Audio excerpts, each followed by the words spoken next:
Andhra Pradesh DGP Harish Kumar Gupta గారు చాలా మంచి వ్యక్తి, బాధ్యతాయుతమైనటువంటి వ్యక్తి. కాకపోతే ఆంధ్ర ఫ్యాక్షనిజం, ఆంధ్ర రౌడీయిజం అన్నటువంటి వాటి గురించి ఆయనకి తెలిసి ఉంటుంది. కానీ హోంశాఖ సెక్రటరీగా కూడా చేసినటువంటి రికార్డులన్నీ చూసుంటారు. కానీ ఇప్పుడు మళ్ళీ అది పురివిప్పుకున్నటువంటి సందర్భం. ఒక్కసారి ఆయన ఆలోచించుకోవాల్సిన సందర్భం. ఎప్పుడు కనబడితే కాల్చి పడేయడం, గొడవ జరిగితే కాల్చాలి, మోకాళ్ళ కింద కాల్చాలి అన్నటువంటి ఆర్డర్స్ ఇవ్వకపోతే ఇవి ఇలాగే రగులుతాయి.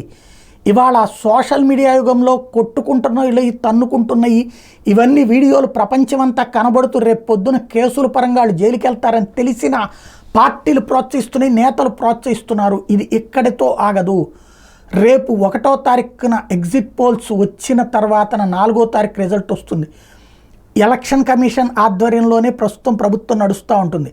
ఎన్నికల సంఘానికి సంబంధించినటువంటి దానికి వాళ్ళకి అంత అవగాహన ఉండదు. డీజీపీ గారే ఆలోచించుకోవాల్సి ఉంది. ఎందుకంటే ఈ ఇంపాక్ట్ రేపు రాబోయే రోజుల్లో చాలా తీవ్ర పరిణామాలకు దారితీస్తుంది.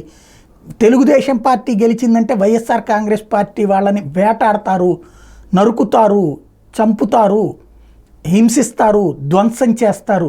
ఒకవేళ వైసీపీ గెలిచిందంటే నిన్నటి పరిణామాలు పునరావృతం అవుతాయి. ఏదైతే మొన్న ఎలక్షన్ రోజున తెలుగుదేశం వాళ్ళు దాడులు చేస్తే మరుసటి రోజున వైసీపీ వాళ్ళు రిటాలియేషన్ అటాక్స్ ఏదైతే ఇచ్చారో అట్లాంటి పరిణామాలు ఎదురవుతాయి. ఇది చాలా ప్రమాదకరమైనటువంటి పరిస్థితి. కేంద్ర బలగాల్ని పిలిపిస్తారా, లేకపోతే అంతర్జాతీయ బలగాల్ని పిలిపిస్తారా? భారీ లెక్కలు వేయండి. నాయకులందరి విషయంలో సీరియస్గా దృష్టి సారించండి. లేకపోతే చాలా ప్రమాదకరమైన పరిస్థితి రాబోతోంది ఆంధ్రప్రదేశ్కి.